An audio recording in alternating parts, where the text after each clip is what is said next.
दिल्ली से बड़ी खबर, दौरे पर रहेंगे सीएम मनोहर लाल, पीएम मोदी से करेंगे मुलाकात। हरियाणा में बाढ़ की स्थिति की जानकारी देंगे, सहायता राशि की कर सकते हैं मांग। बड़ी जानकारी आपको बता रहे हैं। दिल्ली दौरे पर रहेंगे सीएम मनोहर लाल, पीएम मोदी से मुलाकात करेंगे सीएम। हरियाणा में बाढ़ की स्थिति की जानकारी देंगे, सहायता राशि की कर सकते हैं मांग। बड़ी खबर, अहम जानकारी आपको बता दें। इस वक्त की बड़ी खबर, दिल्ली दौरे पर रहेंगे सीएम मनोहर लाल, पीएम मोदी से करेंगे मुलाकात। हरियाणा में बाढ़ की स्थिति की जानकारी देंगे, सहायता राशि की मांग कर सकते हैं। बड़ी जानकारी, अहम खबर आपको बता रहे हैं। इस वक्त की बड़ी खबर, अहम जानकारी, दिल्ली दौरे पर सीएम मनोहर लाल और पीएम मोदी से मुलाकात करेंगे। हरियाणा में बाढ़ की स्थिति की जानकारी देंगे, सहायता राशि की भी सीएम मांग कर सकते हैं।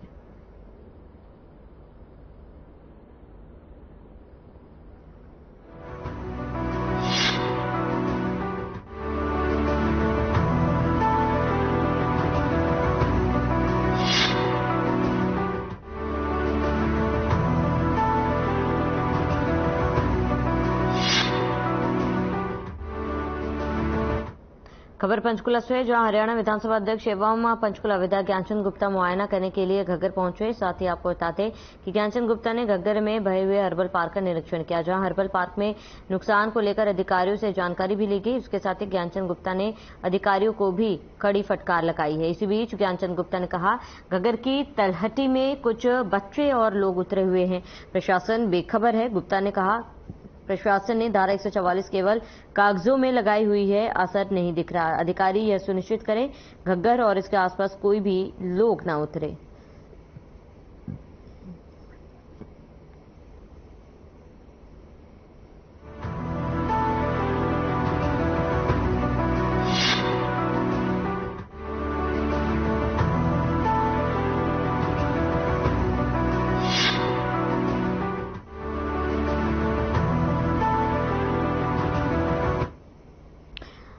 हरियाणा में भारी बारिश से खराब हुए हालात से परिवहन मंत्री मूलचंद शर्मा का बयान सामने आया।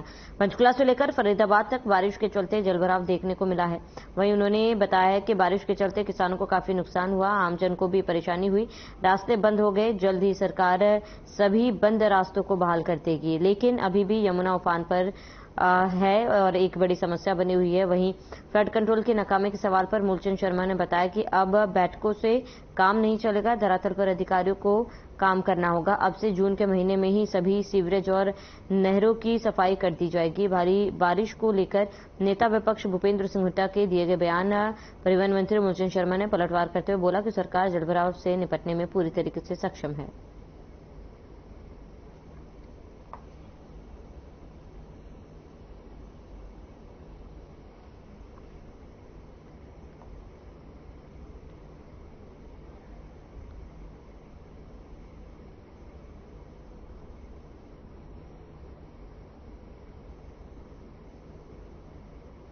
हुई है और बात हुई है और मैं मानता हूं जीटी रोड पूरी बारिश में फरीदाबाद से लेकर पंचकुला तक बारिश हुई है और पहाड़ी क्षेत्र में सबसे ज्यादा बारिश हुई है। और जिस तरह से जल भराव हमारे पंचकुला, अंबाला, कुरुक्षेत्र, यमुनानगर तक जो पानी का जो जल भराव हुआ है, इस तरह किसान को भी हानि हुई है और कहीं लाभ भी हुआ।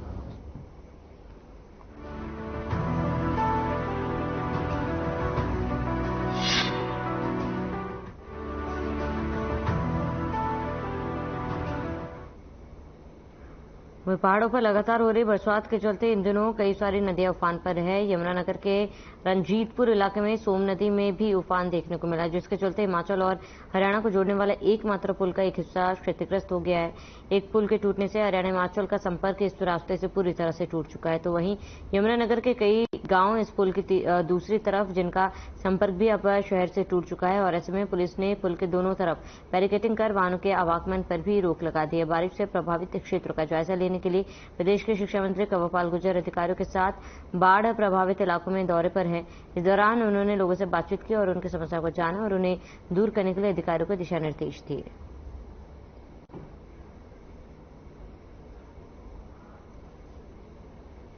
तो यह गाजी पुल टूट गया तो 20-25 गांव का संपर्क बिल्कुल टूट गया है। ना कहीं जा सकते ना कहीं आ सकते जी बिल्कुल बंद है। बल्कि मैं अभी अपनी कार रंजीतपुर चौकी में खड़ी कर गया और ऐसे ही जाएंगे अब घर।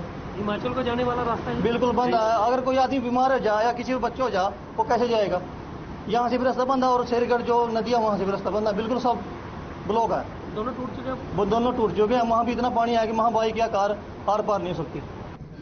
ये अब की बार है जो ये बाढ़ आई इसमें सबसे बड़ा तो जो हमारा पहाड़ी क्षेत्र है ना, ये आप कालका से लेके यमुनानगर तक जितना भी है ग्लेशियर तक, बस तो इसमें काफी ज्यादा बारिश हुई और इसकी वजह से जितने वाले नदी नाले इस पे थे सारे ज्यादा, उनमें बहुत ज्यादा पानी आया। जमुना के मुकाबले में इनमें ज्यादा पानी आया। जमुना तो भाई मेरा 3 लाख भी क्रॉस नहीं किया, 3 लाख से भी नीचे है भाई। हालांकि उसको फ्लड मानते हैं 3 लाख से भी, लेकिन वो इतनी ही नहीं है जितना ये है। इससे सारे से जितना है, जैसे मारकंडा में बहुत ज्यादा पानी है, हमारे यहाँ सोम में भी, पथराड़े में भी, उदरी में भी, सारी नदियों में बहुत ज्यादा पानी है।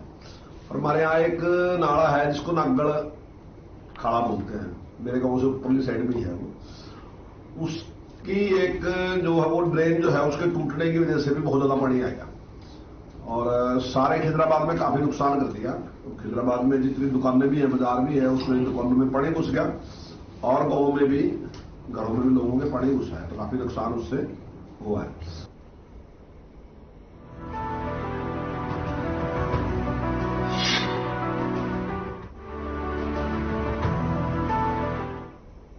करनाल सांसद संजय भाटिया पानीपत के सनोली खुर्द गौशाला पहुंचे। यमुना का बांध टूटने से सनोली खुर्द स्थित गौशाला में पानी घुसा है। गौशाला में चल रहे राहत कार्यों का जायजा लिया। आसपास के गांव के बच्चों, गौरक्षा दल और प्रशासन के सहयोग से गोवंश को बचा लिया गया। तो करनाल सांसद संजय भाटिया पानीपत के सनोली खुर्द गौशाला पहुंचे थे। यमुना का बांध टूटने से सनोली खुर्द स्थित गौशाला में पानी घुसा है। वहीं गौशाला में चल रहे राहत कार्यों का जायजा भी लिया। आसपास के गांव के बच्चों, गौरक्षा दल और प्रशासन के सहयोग से गोवंश को भी बचा लिया गया है।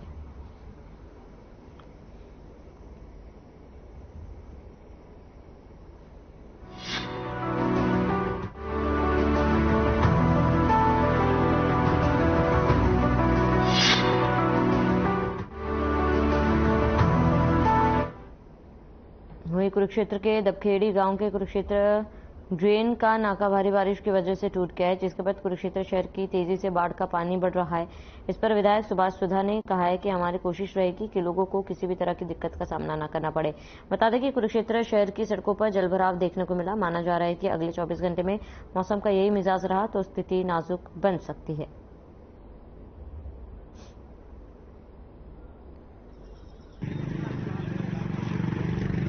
ये सबसे पहले तो मैं कहूँगा ये कोई बड़ी ड्रेन नहीं टूटी, ये छोटी ड्रेन है और कच्ची ड्रेन है जिसके अंदर ओवरफ्लो होकर पानी बह रहा है। कोई इस प्रकार की मैं कहूँगा पब्लिक में गलत मैसेज देना वो भी थोड़ा सा हमारे लिए गलत है। मैं चाहूँगा कि इसके अंदर जो छोटी कच्ची ड्रेन से पानी आ रहा है, हमने उसको एक्शन साहब को बोल दिया, वो भी बंद करा रहे हैं। उसके ऊपर जो भी इसका हो सकता है पॉसिबल वही कराएंगे। और मैं ये भी कहूँगा लगातार 4 दिन से बारिश होने की वजह से ये पानी जो है ओवरफ्लो होता जा रहा है, तो इसके लिए पूरे इंतजाम है। प्रशासन पूरी तरह से लगा हुआ है। एडमिनिस्ट्रेशन का हमने पूरा उसके ऊपर मिनट टू मिनट हम उसकी पूरी बात सुन रहे हैं, एडमिनिस्ट्रेशन से ले रहे हैं।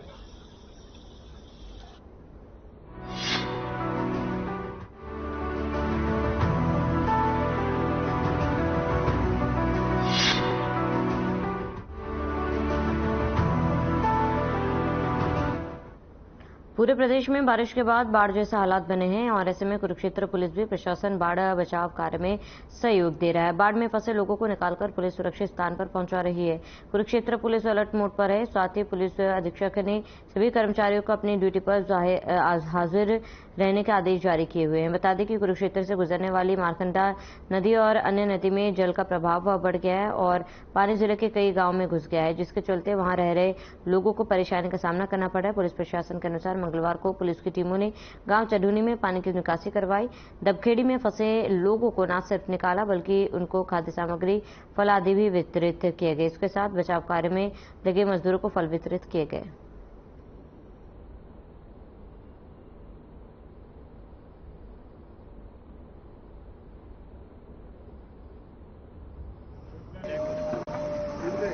ये जो भारी वर्षा के कारण जो फ्लड की सिचुएशन बनी हुई है मैं मीडिया के माध्यम से सभी कुरुक्षेत्र वासियों को आश्वस्त करना चाहूँगा कि प्रशासन और पुलिस की तरफ से सभी प्रकार के प्रबंध किए गए हैं।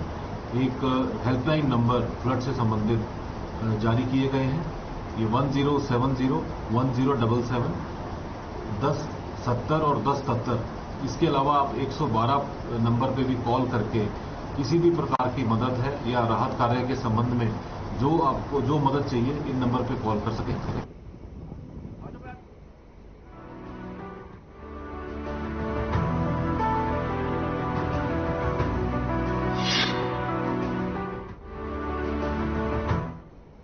अंबाला में लगातार हो रही बरसात अब लोगों के लिए परेशानी बनती जा रही है। पहले जहां घरों में ही बरसात का पानी घुसता था, लेकिन अब नदियों के उफान पर होने के चलते हाईवे पर आने वाले लोगों को भी परेशानी होने लगी है। आलम यह है कि लोगों को प्रशासन से मदद की कोई उम्मीद नजर नहीं आ रही, इसीलिए वे खुद ही अपने कंधों पर सामान लेकर इतने पानी से निकलने को मजबूर है। लोगों का कहना है कि अभी तक रास्ता खोलने का कोई चांस नजर नहीं आ रहा। प्रशासन ने अभी तक सूद नहीं ली।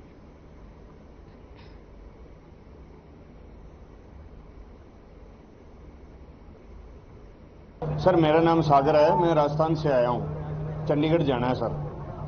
मेरी आज नाइट ड्यूटी थी, लेकिन नाइट ड्यूटी थी पर आगे मैंने इन्फॉर्म किया मेरे अधिकारी को, ड्यूटी दूसरे किसी की चेंज करवाई है। 4 घंटे से खड़े हैं सर, कोई कुछ नहीं है, कोई हेल्प नहीं है। फैमिली है साथ में, लेडीज हैं, उनको बस में बिठाया, वो बस भी पानी के अंदर खड़ी है, बंद हो गई हुई है। मैं झज्जर से आ रहा हूँ और 1 बजे से हम यहाँ खड़े हैं, लेकिन कोई रेस्क्यू ऑपरेशन या कोई ऐसा इस तरह रास्ता खोलने का कोई समाधान हुआ नहीं है अभी तक। चंडीगढ़ जाना है। 7 घंटे हो गए, 6-6.5 घंटे हो गए हैं कम से कम। तो अभी आगे जो पुलिस है वो क्या बता रही है? पुलिस तो कुछ बता ही नहीं रही, बस लोग आने जाने वाला ही बता रहे हैं कि आगे 1-1.5 किलोमीटर तक और पानी ऐसे जाम लगा हुआ है। ऐसे ही जाम लगा, पानी है 1-1.5 किलोमीटर तक आगे।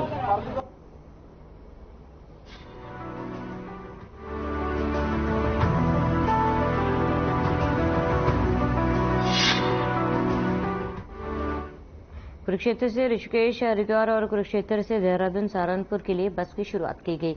ये दोनों बसें प्रतिदिन नए बस स्टैंड से चलेंगी। दोनों बसों को सांसद नायब सिंह सैनी और थानेसर विधायक सुभाष सुधा ने हरी झंडी दिखाकर रवाना किया। इस मौके पर सांसद नायब सैनी ने मुख्यमंत्री मनोहर लाल का आभार व्यक्त करते हुए विधायक सुभाष सुधा को बधाई देते हुए कहा है कि जिला कुरुक्षेत्र एक धार्मिक नगरी है, यहाँ पर श्रद्धालु दूर दूर से आते हैं। इसी को देखते हुए बस शुरू करने का फैसला लिया, जिससे यहाँ आने वाले श्रद्धालुओं को परेशानियों का सामना न करना पड़े।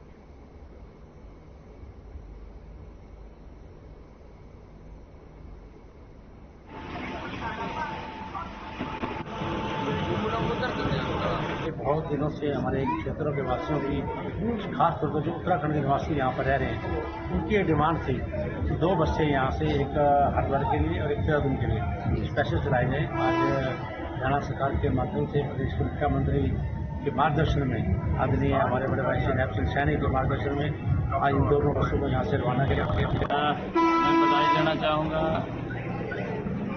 आदरणीय विधायक जी, सीएम साहब, कि आज कुरुक्षेत्र जो एक धार्मिक नगरी है, यहाँ से हरिद्वार और ऋषिकेश के लिए, देहरादून और ऋषिकेश के लिए 2 बसें हर रोज यहाँ से चलेंगी।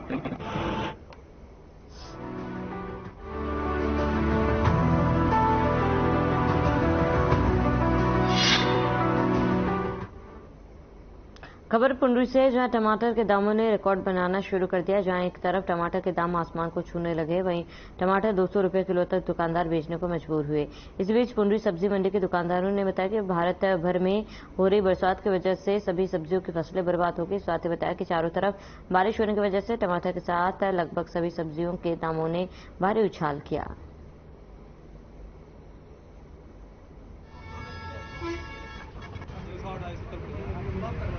टमाटर आज 120 रुपए से लेके 160 रुपए किलो होलसेल में बिका है, जो कि टमाटर परचून में 200 रुपए किलो के लगभग बिक रहा है।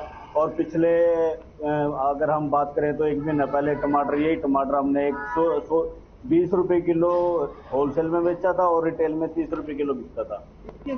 सब्जियां पानी की वजह से महंगी हुई है, बारिश ज्यादा हुई है, पानी में सब्जियां डूब गई हैं, इस वजह से महंगी हो चुकी है। तो बारिश तो हर साल होती है। बारिश अब की बार ज्यादा बारिश है।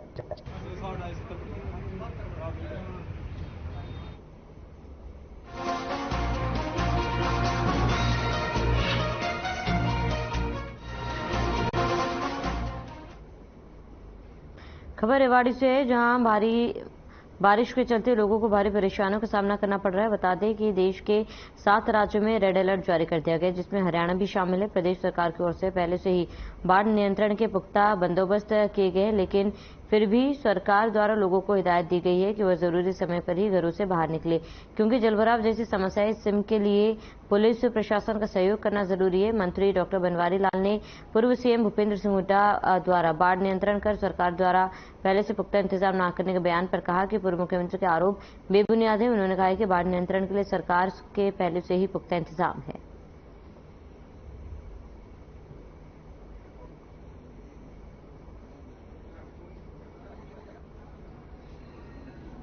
देखो, ये जो कल मीटिंग ली है इसके अंदर तो जो किसानों को एससीओ मिलने थे उसमें कुछ दिक्कतें थी, तो वो प्रशासन के साथ मिल करके उनको कहा गया है कि इनकी कोई भी समस्या अगर आती है इस तरह की तो वो प्रशासन दुरुस्त करे। इस तरह की बातें कल हुई। बाकी एम्स के लिए जो जमीन थी हमारी 200 एकड़ वो एम्स को दे चुके हैं, हम सरकार दे चुकी है, और उनकी जो चारद्वारी का टेंडर भी लग चुका है और उन्होंने अपना हाइट कंपनी है।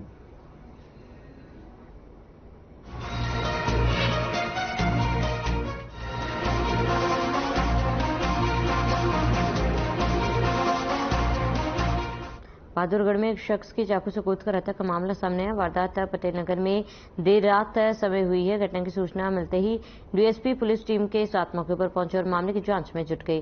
मृतक व्यक्ति की पहचान जगबीर सिंह के रूप में हुई है, जो सोनीपत के नाहरी गांव का रहने वाला था। मृतक पटेल नगर में ही फल और सब्जी की रेडी लगाया करता था। बताया जा रहा है कि मृतक की हत्या मामले में जेल काट रहा था आया हुआ था।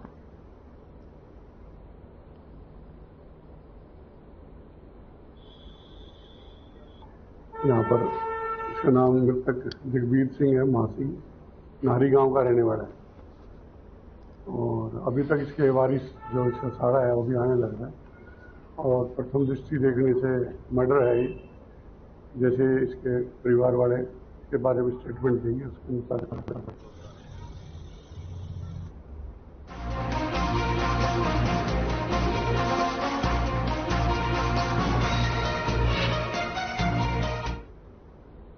वहीं कोसली में महिला पूर्व सरपंच की लाश नहर से बरामद हुई है। 70 वर्षीय बुजुर्ग महिला सुबह 5 बजे घर से निकली थी, उसके बाद वापस नहीं लौटी।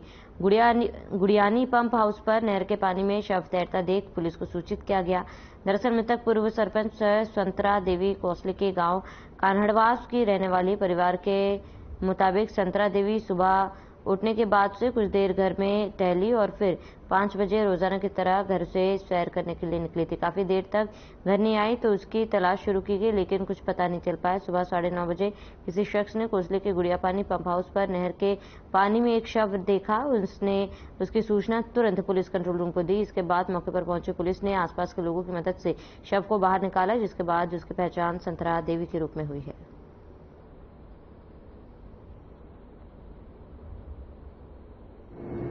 112 से टेलीफोन आया था कि पंप हाउस गुड़ियानी में के पास है कोई लावारिस महिला है, उसकी डेड बॉडी है। सूचना पाकर हम मौके पर आए, हमने ग्रुप वगैरह में डाला, पता है आपस प्रयास किया आप जैसे लोगों से, तो पता चला कि कान्हड़वास के वर्ष उम्र है और इसके परिवार वाले बुलाए हैं, आ रहे हैं। उसके बाद जो बयान देंगे उसके आधार पर कार्रवाई की। अभी से तो कुछ नहीं कहा जा सकता, तो परिवार वाले बताएंगे भाई क्या है मामला, जांच के बाद ही बता पाएंगे।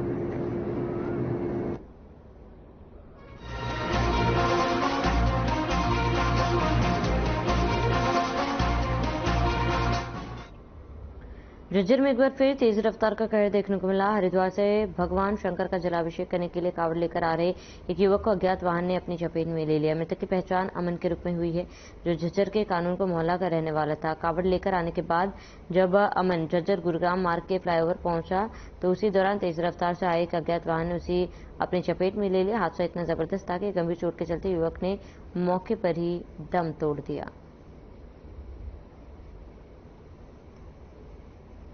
तो कावड़ यात्रा से लौट रहे युवक को एक अज्ञात वाहन ने कुचला है। हरिद्वार से भगवान शंकर का जलाभिषेक करने के लिए कावड़ लेकर आ रहे युवक को अज्ञात वाहन अपने चपेट में लिया। और आपको बता दें, कावड़ लेकर आने के बाद अमन झज्जर गुरुग्राम मार्ग फ्लाईओवर पर पहुंचा ही था जब उसे ये अज्ञात वाहन ने टक्कर मारी, जिससे उसकी मौत हो गई। रात को ये इतला मिली कि गुड़गांव फ्लाईओवर के पास एक एक्सीडेंट हुआ है। वो कोई कावड़ रेंज जा रहा था, अमन सन ऑफ जयपाल आरो कानूनगो मोहल्ला जो था, उसके मुकदमा दर्ज कर पोस्टमार्टम कर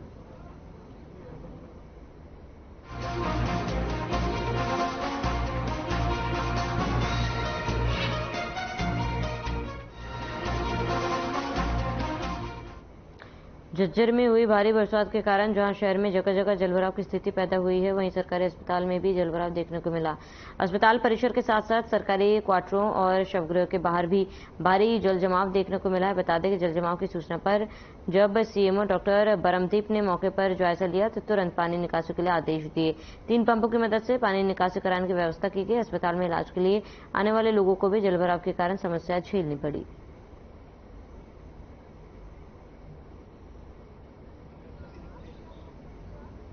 मेरा मानना है कि देखिए, बारिश तो हुई है, ज़्यादा हुई है। कुछ स्थान ऐसे हैं जहाँ पे नीचा है, वहाँ पे पानी इकट्ठा हो गया है। सिविल हॉस्पिटल परिसर का मैंने दौरा किया है, मैंने देखा है कि यहाँ पर पानी जगह जगह भरा गया है। प्रशासन के माध्यम से और सिविल अस्पताल के खुद के 3 पंप लगाए गए हैं। उद्देश्य ये है कि इस पंप के माध्यम से हम पानी जल्द से जल्द निकाल लें। मुझे यही बताया गया है कि जो टीम काम कर रही है वो कह रहे हैं कि इस पंप से आज रात तक सारा पानी निकाल लिया जाएगा। लेकिन परमानेंट समाधान यही है कि अस्पताल का जो बनावट इस प्रकार से हो कि पानी खड़ा ना हो।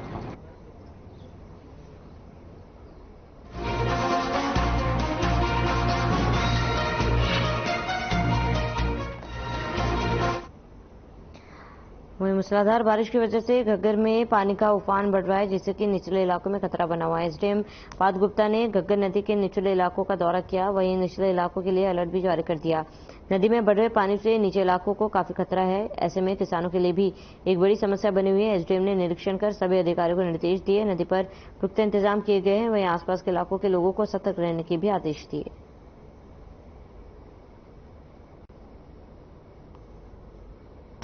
देखिए, एक तो जो बारिश जो हो रही है अपस्ट्रीम में, स्पेशली पंचकुला अंबाला में जो पिछले 2-3 दिनों में बहुत ज़्यादा वर्षा हुई है, उसको देखते हुए घग्गर नदी जो है वहाँ से उनका जो लेवल है